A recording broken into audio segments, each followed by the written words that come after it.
Hello everyone, welcome back. तो दोस्तों welcome है आपका फिर से, है ना।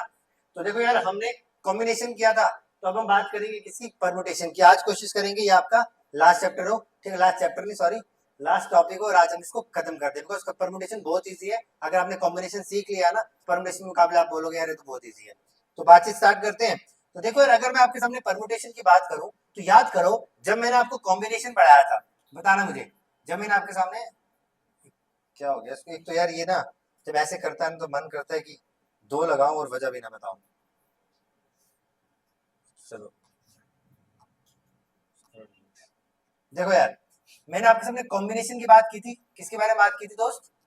कॉम्बिनेशन के बारे में। क्या होता है कॉम्बिनेशन? पेज पेज बट क्या होता है कॉम्बिनेशन? सिलेक्शन। क्या होता है? सिलेक्शन। भाई साहब, आपने सिंपल सी एक बात बोली कि कॉम्बिनेशन का सिंपल सा मतलब था चीजों को क्या करना, सिलेक्ट करना। तो आपने उस हिसाब से इसको किया। फिर आपने बोला कॉम्बिनेशन को हमने रिप्रेजेंट किया कुछ इस तरीके से, एन सी आर। तो फॉर्मूला क्या था? N factorial upon R factorial into में एन माइनस आर फैक्टोरियल। ये बात हमने पढ़ी थी। अच्छा, सेम चीज यहाँ आओ। अब फिर इसके बाद आपने इस कॉम्बिनेशन में क्या किया, कुछ चीजें पढ़ी, है ना, कुछ फॉर्मूलाज पढ़े। N C R equal to N C N minus R, है ना। N C R plus N C R plus one का फॉर्मूला क्या होता है? N plus one C R. वो सारी बातें हमने पढ़ी थी, वो ठीक है। अब मेरे दोस्त, यहाँ क्या होता है, परमुटेशन क्या होता है? देखो, परमुटेशन का सिंपल सा मतलब ये होता है, परमुटेशन का सिंपल सा मतलब ये होता है, आपको बड़े सारे जो टीचर्स है या फिर अध्यापक है वो बोलते हैं सिंपल, इसका मतलब होता है अरेंजमेंट करना। क्या बोलेंगे इसको? अरेंजमेंट करना। कि आपको चीजों को अरेंज करना है, उसको आप क्या बोलते हो? परमुटेशन। लेकिन एक्चुअल में ना इसका मीनिंग अरेंजमेंट नहीं है। इसका मीनिंग में अरेंजमेंट नहीं है। देखो, आप चीजों को तब तक के लिए अरेंजमेंट नहीं करोगे जब तक के लिए आप उसको क्या ना करो, भाई सेलेक्ट ना कर लो। समझो मेरी बात, समझना। मैंने आपके सामने बोला कि आपके पास कोई दो व्यक्ति हैं, तीन व्यक्ति हैं, ठीक है। तीन व्यक्ति हैं आपके पास। पहला व्यक्ति, ठीक है भाई साहब, इसका नाम है चिंटू। क्या नाम है इसका? चिंटू। एक इसकी महिला मित्र है, चिंटी, ठीक है। एक और है भाई साहब, राजू। क्या नाम है इसका? ये तीन दोस्त है ना। अब मुझे एक चीज बताओ, मैंने आपके सामने बोला यहाँ पर क्या है, ये लोग ना स्पोर्ट्स खेलते हैं, ठीक है। फॉर एग्जाम्पल मान लो क्या खेलते हैं लोग, बास्केटबॉल खेलते हैं। क्या खेलते हैं? बास्केटबॉल। अब जो इनका कोच है, ठीक है, कोच ने क्या करना है, इन दो को ही सिलेक्ट करना है। कितने को सिलेक्ट करना है? दो को ही, है ना। तो सबसे पहले मुझे एक चीज बताओ, तो वो उन इन दो को कितने तरीकों से सिलेक्ट कर सकता है? समझना ध्यान से। अब मुझे एक चीज बताओ, जब आपने इन दो को अरेंज करना है, ठीक है, फॉर एग्जाम्पल मान लो कि यहाँ एक दो तीन चार स्पेसेस है, आपको इसमें से किन्हीं दो को यहाँ पर बिठाना है। तो इन दो को बिठाने के लिए, समझना ध्यान से, आपने एनी टू को क्या करना है? बिठाना है, अरेंज करना है। तो इस एनी टू को अरेंज करने के लिए पहले आपको उसको सेलेक्ट तो करना पड़ेगा। आपको कैसे पता है कि तीन में से कौन से दो आएंगे? पॉइंट समझ में आ रहा है मैं क्या बता रहा हूँ? इन्हीं दो को अरेंज करने के लिए आपको पहले कोई दो क्या करने पड़ेंगे? सिलेक्ट करने पड़ेंगे। यस और नो? उसके बाद ही आप क्या करोगे? अरेंज, है कि नहीं। फॉर एग्जाम्पल मान लो कि मैंने किसको कर लिया सिलेक्ट, मैंने कर लिया चिंटू को, और किसको सिलेक्ट कर लिया? चिंटी को। जब मैंने इन दोनों को सिलेक्ट किया, ठीक है, ऐसे ऐसे मत करो। अब देखो, इन दोनों को मैं अलग नहीं कर सकता ना, समझो आप। ये चिंटू और चिंटी, मैंने इन दोनों को क्या कर लिया? सिलेक्ट कर लिया। जब आपने इन दोनों को सिलेक्ट किया, अब आप इसको अपनी मर्जी से कहीं भी बैठा सकते हो सकता है पहले क्या आ जाए? चिंटू, और फिर कौन बैठे? चिंटी। हो सकता है पहले कौन बैठे? चिंटी, फिर कौन बैठ जाए? चिंटू। मतलब आपको ये प्रोसीजर समझ में आया? पहले आपने क्या किया? सिलेक्ट किया। फिर आपने क्या किया? अरेंज किया। फिर क्या किया? अरेंज किया। और इन्हीं दोनों को जब आपने कंबाइन करके बोला ना, तो इसको आपने क्या बोला? बात समझ में आई? लॉजिक समझ में आया? तो अगर आपको कोई भी बोलता है कि परमुटेशन का मतलब अरेंजमेंट है, तो मेरा भाई गलत है। इसका एक्चुअल से मीनिंग क्या होता है कि सबसे पहले आपको क्या करना है? सिलेक्शन करनी है, ठीक है। उसके बाद मल्टीप्लाई बाई अरेंजमेंट। मैंने आपको बताया था मल्टीप्लाई कहाँ लगता है? जब भी हमारा काम खत्म नहीं हुआ हो, काम लिंगर ऑन हो जाए तो मल्टीप्लाई लगता है। जब अलग अलग हो तो क्या लगता है? प्लस। तो सिलेक्शन मल्टीप्लाई बाय अरेंजमेंट, उसको अपन क्या बोलते हैं? परमुटेशन। और इसी सिलेक्शन को हम क्या बोलते हैं? पढ़कर आए हैं अपन।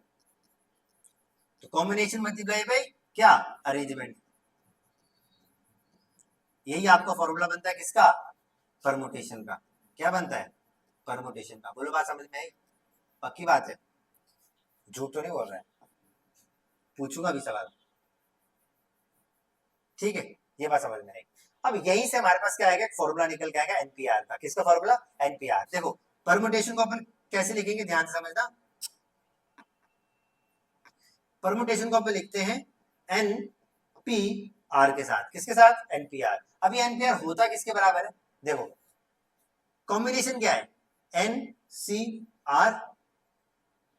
अरेंजमेंट को हम कैसे लिखते हैं, मैं कह रहा हूं तेरे पास ये दो चीजें हैं, आपको उसको मुझे अरेंज करना है, तो कितने वे से अरेंज कर सकते हो भाई, 2 फैक्टोरियल।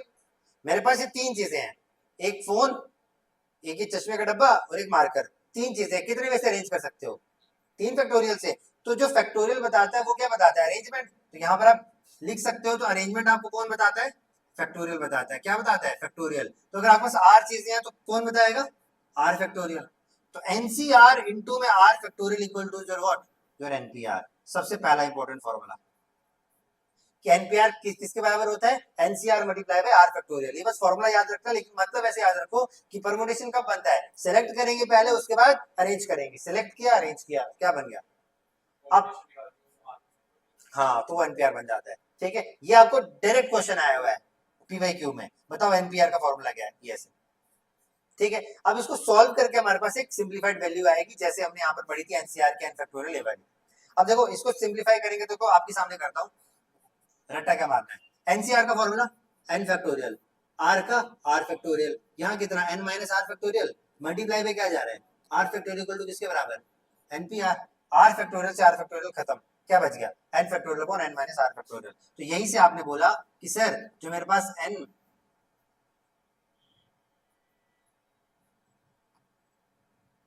यहीं से आपने बोला कि सर जो भी मेरे पास एन पी आर का फॉर्मूला बनेगा वो क्या बनेगा, N factorial upon N minus R factorial. बोलो यही फॉर्मूला पढ़ते हो अपनी बुक्स में, यहां से आता है।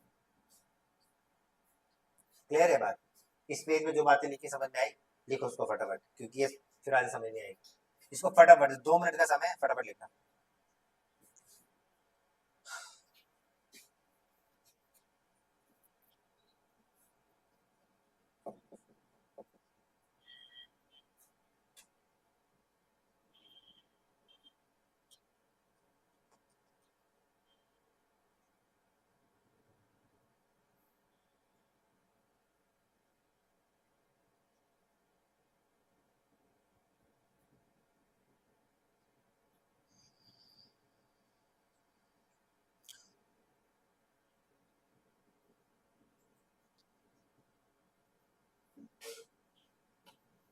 हो गया भाई, पक्की बात है, चलो आगे बढ़ जाए।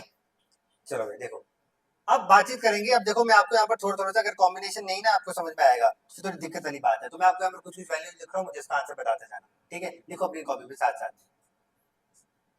यार ये क्या दिक्कत है इसको यार, 6C0, मुझे इसकी वैल्यू बताओ। 6C1, इसकी वैल्यू लिखोगे, लिखते जाओ, अभी एक वैल्यू सब लिखनी है।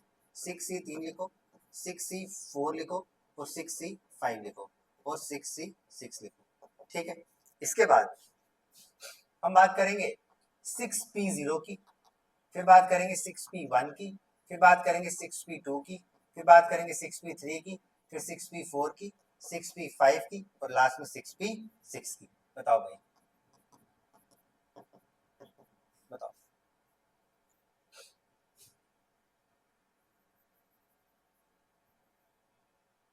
देखो हमने लास्ट लेक्चर में क्या पढ़ा था, इधर देखो, अगर कॉम्बिनेशन के यहां पर क्या हो, टेल में 0, या अगर यहां पर कॉम्बिनेशन में क्या हो आपके पास, सेम नंबर हो, एन की जगह पर अगर एन है और यहाँ पर अगर एन है, तो इसका आंसर हमेशा क्या आता था, 1। ये चीज हमने पढ़ी थी। अगर यहाँ पर सी में क्या हो, 1 हो, तो आपका आंसर क्या आता था, अगर यहाँ एन है तो अगेन क्या आ जाता था, एन आ जाता था। बात समझ में आई थी, ये चीज पढ़ी थी। 66 का आंसर कितना होता है, 1। 60 का आंसर कितना होगा, ये भी 1 है ना। तो इनका आंसर क्या आएगा, 1, और 66 का भी आंसर क्या आएगा, 1।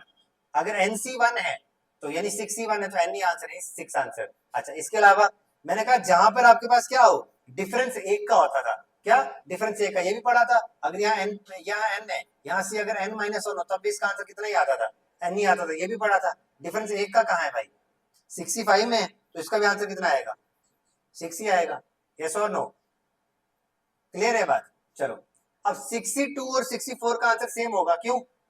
NCR equal to NC N minus R, NCR equal to NC N minus R, तो ये कितना है डिफरेंस, कितने का इसका 4 का, तो 64 के बराबर होगा। तो 62 का आंसर सॉल्व करो, मैंने कहा इसको ट्रिक बताई थी सॉल्व करने की, 62 को 2 तक ओपन करो 5 और अपॉन में 2 फैक्टोरियल, तो यहाँ कितना आ गया 15, तो यहाँ भी कितना आएगा 63 को बोलो 3 स्टेप तक ओपन करो 6 5 और 4 और 3 फैक्टोरियल यानी 3 इंटू 2, 6 से 6 खत्म, कितना आ गया 20, क्या आ गया 20 आ गया, ये समझ में आ गया।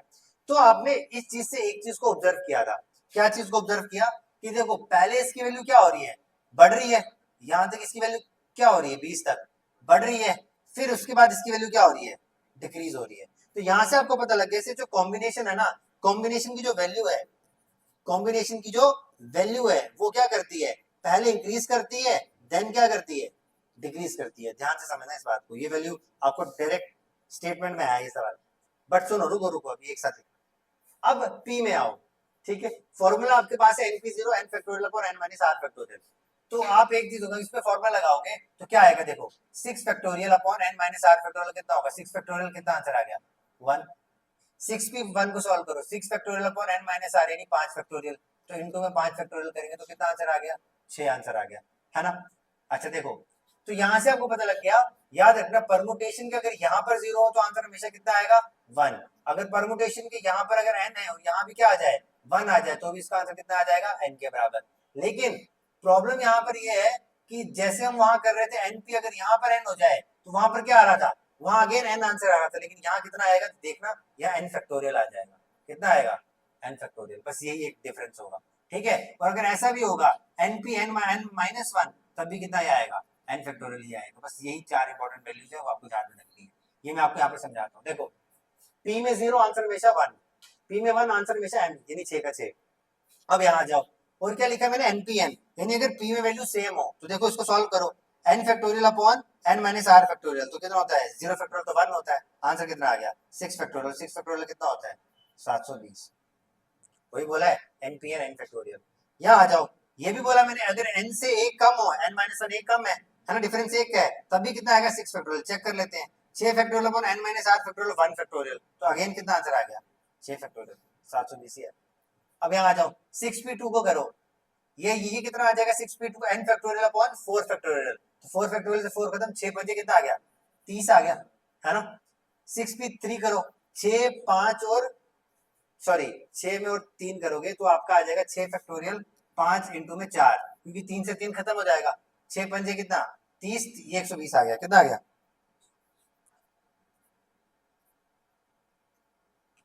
120। यहाँ आ जाओ 6p4 करो, 2 तक जाएगा ना, 6 5 4 3, 6 5 4 3 3, ये कितना होगा n माइनस आप 2 है ना, तो 6 5 4 3 तक जाएगा ना, 6 पंजे 30, 4 120, 240, 240 है ना। तो यहाँ पर आपने एक चीज को ऑब्जर्व किया, इसकी वैल्यू क्या हो रही है बढ़ते ही जा रही है, इसकी वैल्यू क्या हो जाती है goes on increasing, goes on increasing. तो याद रखेंगे परमुटेशन में हमेशा क्या होगा, परमुटेशन में जो वैल्यू है वो क्या होगी, वो इंक्रीज ही होती रहेगी, इंक्रीजेस। बात समझ में आई। अच्छा एक चीज यहाँ पर जो रुक जाओ, आपने इन दोनों को ऑब्जर्व करा होगा ध्यान से, ये दो वैल्यूज को देखना जो मैं आपके सामने हाईलाइट कर रहा हूं, क्या ये वैल्यू सेम है 1 1 और 6 6, है ना। तो याद रखना जब कभी भी टेल में 0 आए तो हमेशा 1 होगा, टेल में अगर 1 आए तो हमेशा n होगा, ये दो वैल्यूज यहाँ पर सेम, क्लियर है। अच्छा इसकी वैल्यू क्या होगा, परमुटेशन की value goes on increasing, but last की दो वैल्यूज क्या आती हैं, लास्ट की दो वैल्यूज क्या आती हैं सेम आ जाती है, देखो यहाँ पर सेम आई ना, सेम आई, तो इस चीज को अपनी कॉपी पे लिख लेना कि सेज होता है, मतलब इसका जो ग्राफ होगा ना मैं बताता हूँ, इसका ग्राफ ऐसे होगा गोज ऑन इंक्रीजिंग इंक्रीजिंग, और यहाँ पर क्या होगा तो दोनों वैल्यूज क्या होंगी सेम, ठीक है इसका ग्राफ होगा। बट अगर इसका मैं आपको ग्राफ बताऊं तो पहले क्या होगा इंक्रीज होगा, फिर डिक्रीज होगा, फिर इंक्रीज होगा, फिर डिक्रीज होगा, कुछ इस तरीके का ग्राफ बनेगा। समझ में आ गया पक्का। तो ये आपका पूरा पूरा मसला था किसका, परमुटेशंस का, लिखो उसको फटाफट फिर आगे बढ़े।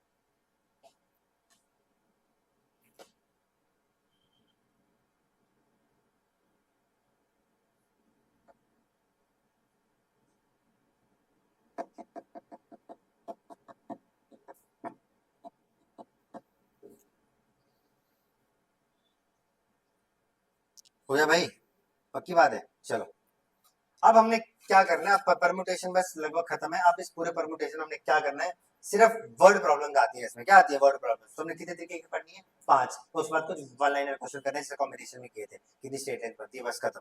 तो कितने वर्ड प्रॉब्लम्स करनी है दोस्त हमने, 5 वर्ड प्रॉब्लम्स।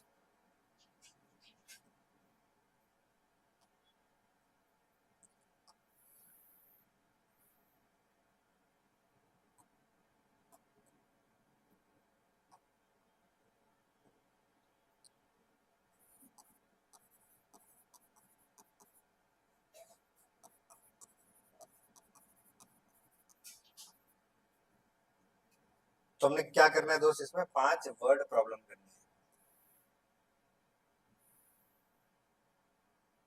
आ जाएगा इसमें।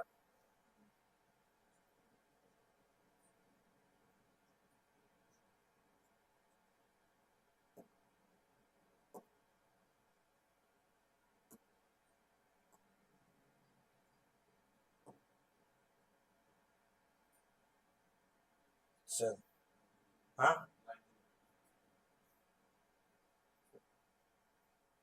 ठीक है, ये ठीक है। चल क्या हो गया,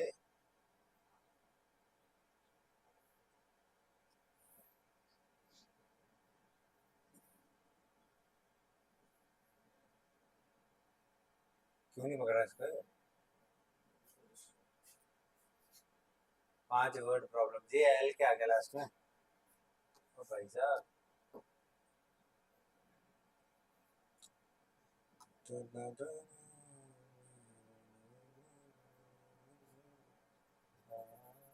देखा, बूम शाकला का।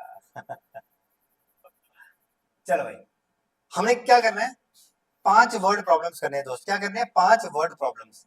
और ये जो 5 वर्ड प्रॉब्लम्स है, बस इसी से ही आपको पूरे के पूरे चैप्टर का स्वाद आ जाएगा। क्या आ जाएगा, स्वाद आ जाएगा। चलो पहली वर्ड प्रॉब्लम टाइप 1, ठीक है, टाइप नंबर 1। देखो वर्ड ये वाला सिंपल सा है। पहला आपको बोलेगा, जैसे फॉर एग्जांपल आपको ना कोई लेटर दे देगा, बोलेगा आपको सिंपली उसको क्या करना है, अरेंज करना है। तो टाइप 1 का नाम लिखो, लिखो सेम लेटर, ठीक है, सेम लेटर, सारे लेटर अलग होने चाहिए, ठीक है, सारे लेटर अलग होने चाहिए। ऐसे लिख दो, सारे लेटर्स अलग होने चाहिए। जब सारे के सारे लेटर अलग होने चाहिए, तो उस तरीके के सवालों को हम कैसे करेंगे डील, वो देखो। जैसे फॉर एग्जाम्पल, साथ साथ में एग्जाम्पल भी करते जाएंगे, ठीक है। एग्जाम्पल के तौर पे सीखेंगे। आपके पास एक वर्ड है, वर्ड का नाम आपके पास क्लियर। क्या बोला है, CLEAR बोला जा रहा है, ठीक है। इसको कितने वे से आप अरेंज कर सकते हो, ठीक है, इसको अरेंज आप कितने वे से कर सकते हो, arrange in how many ways, how many ways. पहले तरीके का सवाल सबसे आसान टाइप। तो बताओ भाई कितने वर्ड है इसमें, 5 है, तो कितने में से अरेंज कर सकते हो, 5 फैक्टोरियल। कितने में से कर सकते हो, 5 फैक्टोरियल। 5 फैक्टोरियल कितना होता है, 120। आंसर आपकी डन। पहली टाइप, जब आपका क्या हो, सारे के सारे लेटर्स क्या होने चाहिए, अलग होने चाहिए। समझ में आ गया। चलो type number second, type second में लिखो, जब कुछ लेटर रिपीट हो जाए। क्या, जब कुछ लेटर्स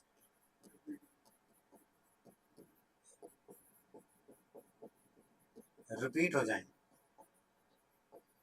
कुछ लेटर्स क्या हो जाए मेरे दोस्त, रिपीट हो जाए। तो बताओ भाई, जैसे फॉर एग्जाम्पल मेरे सामने बोला कि आपको अरेंज करना है, एक वर्ड लिखा एप्पल। क्या लिखा है, एप्पल। बताओ भाई इसको आप कितने वे से अरेंज कर सकते हो। देखो इधर, एक वर्ड में दिया एप्पल, इसमें समझ में आ रहा है, इसमें कोई भी लेटर रिपीट नहीं था, बट यहाँ पर कौन सा लेटर रिपीट हो रहा है, पी और पी। तो देखो मुझे सबसे पहले ये बताओ, आपको भूल जाओ कि कौन रिपीट हो रहा है, पहले बताओ इस एप्पल को आप कितने वे से अरेंज कर सकते हो। 5 है तो 5 फैक्टोरियल वे से। पहले आपने क्या लिख दिया, 5 फैक्टोरियल। जो जितनी बार रिपीट हो रहा है ना, उसको उससे क्या कर दो, डिवाइड कर दो। पी कितनी बार हो रहा है रिपीट, तो कितनी बार इसको अरेंज कर सकते हो, 2 फैक्टोरियल। हाँ मतलब सिंपल सी बात, ऐसे ऐसे याद रखो, मैं बताता हूँ। जो रिपीट हो रहा है ना, जो रिपीट हो रहा है उसको आप क्या लिख दो, मतलब डिनोमिनेटर में आ जाओ, ले आओ। या फिर ऐसे लिख दो, ये ऐसे सही नहीं रहेगा। जितना रिपीट हो रहा है उसको क्या कर दो, डिवाइड कर दो, डिवाइड कर दो, डिवाइड करो उतने फैक्टोरियल से, उतने फैक्टोरियल से, खत्म बात। जैसे p 2 बार आ रहे हैं, अच्छा फॉर एग्जाम्पल यहाँ पर ऐसे आ जाता, अब मैं ऐसे कुछ भी वर्ड लिख रहा हूँ, जैसे एक और वर्ड लिख के देता हूँ मैं तुझे, अब ये वर्ड कुछ भी हो सकता है ना अपनी मर्जी से, जैसे मैं तुझे बोला CAATTBL, अब बताओ इसको आप कितने से अरेंज कर सकते हो, बोले सर पहले टोटल कितने वर्ड है, 3 5 7, तो उसको पहले 7 फैक्टोरियल से, ए कितनी बार रिपीट हो रहा है, 2 बार, लेकिन यहाँ 3 ही 2 बार हो रहा है, तो फिर 2 फैक्टोरियल, तो उसको सॉल्व करना आंसर आ जाएगा। आई बात समझ में, जो जितनी बार आएगा उसको उतनी बार लिखते जाना, ये थी तेरी सेकंड टाइप। अब इसी के ऊपर कुछ इंपॉर्टेंट सवाल है, वो मुझे सॉल्व करके बता दे।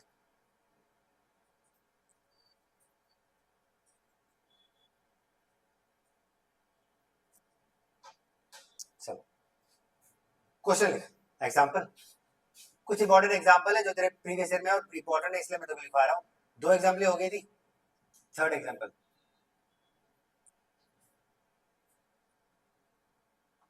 देखो, वर्ड लिखो अलाहाबाद, ALLAHABAD,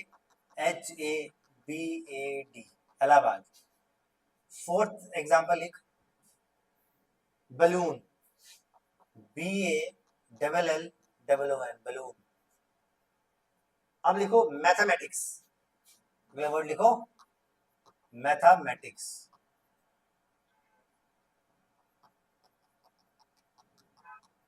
मैथमेटिक्स। फिर मिसिसिपी, एक और वर्ड है मिसिसिपी, मिसी, जैसे आप उसको करते हो ना मिसी, ये है मिसी, तो उसके बाद सीपी, जैसे आपने उसका नाम रखा होगा है ना, मिसिसिपी। लो भाई ये थोड़ा सा ना गड़बड़ हो गया, इसमें थोड़ा इस तरफ लाता हूँ, मिसिसिपी। उसके बाद एक वर्ड लिखो जो आप उसको अक्सर बोलते होगे, पूकी, क्या बोलते हो, पूकी बोलते हो आप, लिखो उसको लिखो, और वो आपको इन रेस्पॉन्स में क्या बोलती है, फूकी, है ना। चलो फिर लिखो क्यूटी, चलो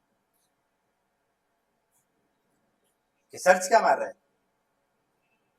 भाई, कैलकुलेशन सर्च से नहीं मारनी है, क्वेश्चन आया है बंद कर, तू फोन दिया कर, खुद करो, जल्दी करो। वर्ड आपका Allahabad, balloon, mathematics, Mississippi, pookie और क्यूटी। अलाहाबाद में कितना है, 30,200। एक काम करना, सॉल्व मत कर, खाली फैक्टोरियल के आंसर सॉल्व करने में बड़ा टाइम लग जाएगा, फैक्टोरियल के आंसर ना आंसर दो, करो से सारे करो, फिर मुझे आंसर देना, 5 मिनट है फिर मैं करवाता हूँ, क्योंकि फिर इसके बाद अच्छी टाइप है।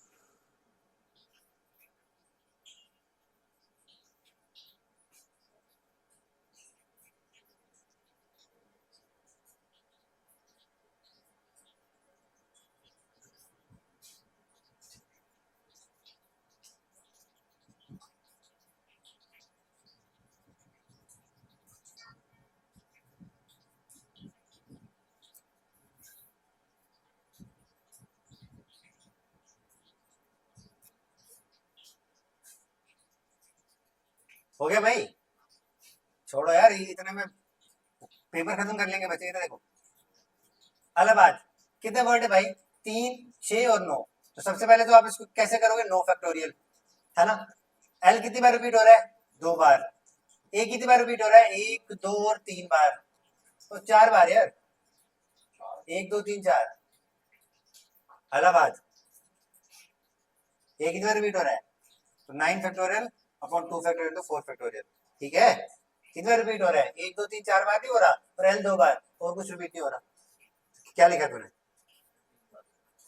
तभी तुझे फूकी बोलती है वो, ऐसे थोड़ी बोलती है। ध्यान यहाँ दो, बैलून पे आओ, कितने वर्ड है, 7 फैक्टोरियल, रिपीट कितने हो रहे हैं दोस्त? 2 बार। वो कितनी बार? बस, और तो नहीं हो रहा, रिपीट खत्म हो गया। अच्छा इसमें आओ, इसमें कुछ कितने वर्ड है? 3, 6, 9 और 11। कितने रिपीट हो रहे हैं? एम रिपीट हो रहा है क्या? एक, दो बार एम रिपीट हो रहा है। ए रिपीट हो रहा है क्या? एक, 2 बार ये भी रिपीट हो रहा है। और टी रिपीट हो रहा है क्या? एक, 2 बार ये भी रिपीट हो रहा है। इसके अलावा और कुछ रिपीट नहीं हो रहा। चलो भाई आंसर। चलिए ये देखो यार, कितने वर्ड है इसमें? 3, 6, 9 और 10। 10 फैक्टोरियल अपॉन में देखो आई कितनी बार रिपीट हो रहा है? 1, 2, 3, 4 बार। एस कितनी बार? 1, 2, 3 और 4 बार। इसके अलावा कुछ रिपीट हो रहा है क्या? पक्की बात है? चलो ये आंसर आ गया। पूकी पे आओ भाई, 3 और 6, 6 फैक्टोरियल रिपीट हो रहा है क्या? ओ, 2 फैक्टोरियल आ गया। क्यूटी पे आओ यार, कितने हैं इसके? 5 फैक्टोरियल। कुछ रिपीट हो रहा है क्या? नहीं, तो आंसर आ गया। डन। ये आपकी टाइप 2 खत्म। चलो टाइप 3 पे आओ। ये अच्छी टाइप है, ध्यान से समझना, क्योंकि मैक्सिमम क्वेश्चन गलत हो सकते हैं इसमें। है आसान है बट क्वेश्चन गलत होते हैं। लिखो, इसमें लिखो when two vowels come together। देखो क्या है? all vowels come together, sorry, इस टाइप का नाम है all vowels come together। जब सारे के सारे vowels क्या हो? एक साथ आए, एक साथ आ जाए। चलो क्वेश्चन देखो, एग्जाम्पल। आपको एक वर्ड दिया मैंने, दिल्ली। क्या नाम दिया? दिल्ली। आपको बोला जा रहा है इसको अरेंज करो, ठीक है, in such a way that all vowels come together. देखो क्वेश्चन कैसे आएगा? इस दिल्ली में आप क्या करो? अरेंज करो in such a way that all vowels come together. ऐसे क्वेश्चन होता है। डन। अच्छा बताओ इसमें वोवेल्स कितने हैं मेरे दोस्त? एक ई और एक आई। तो देखो जितने वॉवल्स है ना उसको पहले एक अलग से एक बॉक्स में डाल दो, उसको एक मान लो। जितने वॉवल्स है उसको एक डब्बे में बंद कर लो, उसको एक एक यूनिट मान लो। बाकी कितने बचे? डी, एल और एच।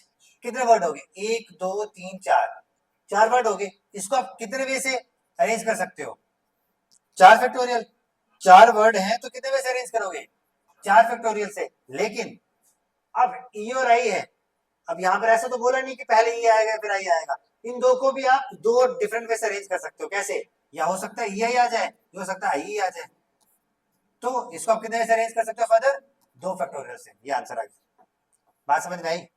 कुछ नहीं करना, जितने वॉवल्स हैं उसको एक एक यूनिट मानो और बाकी को पूरा अरेंज कर दो। फिर जो आपने एक यूनिट माना उसमें देखो उसको वो कितनी बार आप अरेंज कर सकते हो। तो 4 फैक्टोरियल 2 फैक्टोरियल कितना हो गया? 24 इंटू 2 यानी कि 48। ठीक है, पक्की बात है? चलो अगला क्वेश्चन लिखो इसी का, इसका आंसर तो बताएगा। लिखो बलून। बलून में लिखो BALLOON। सेम सवाल है लेकिन इस बार कि सारे वॉवल्स एक साथ आने चाहिए। बताओ क्या आंसर आएगा?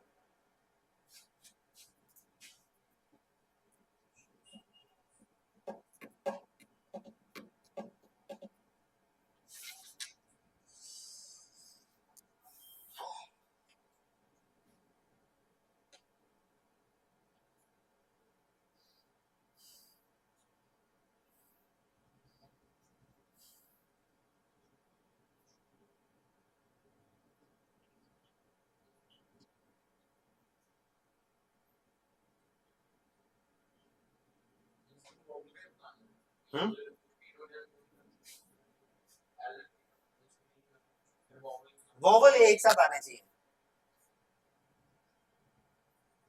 बाकी का सेम प्रोसीजर।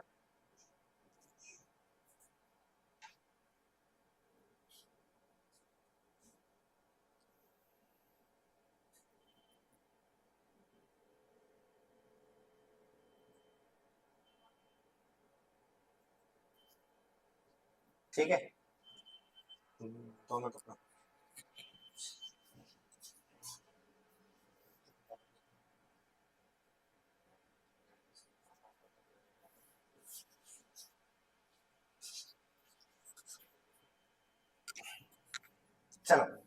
ये आंसर आया। देखो टोटल कितने वर्ड्स है मेरे दोस्त? इधर देख कितना है, चल देखते हैं। वॉवल्स कितने हैं? ए ओ और ओ, यही है, 3 वॉवल्स हैं। मैंने ए ओ और ओ को क्या मान लिया, एक एक मान लिया। पीछे कितने बच गए, बी एल एल और एन। अच्छा इसको कितने में से अरेंज कर सकते हो, 1 2 3 4 5, 5 फैक्टोरियल से, है ना। लेकिन इस 5 फैक्टोरियल में एल कितनी बार आ रहा है, 2 बार, तो अपॉन में 2 फैक्टोरियल। अच्छा वो, हाँ तो इस चीज को भी करना है, मल्टीप्लाई में इसको कितने में से अरेंज कर सकते हो, 3। लेकिन इसमें ओ कितनी बार आ रहा है, ये आंसर है।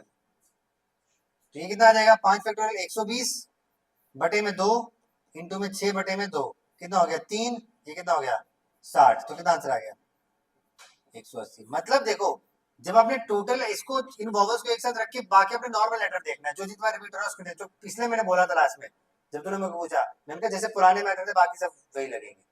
ठीक है चल, चलिए एक काम करो, एक क्वेश्चन और करके बताओ इसमें। एप्पल है ना, एप्पल,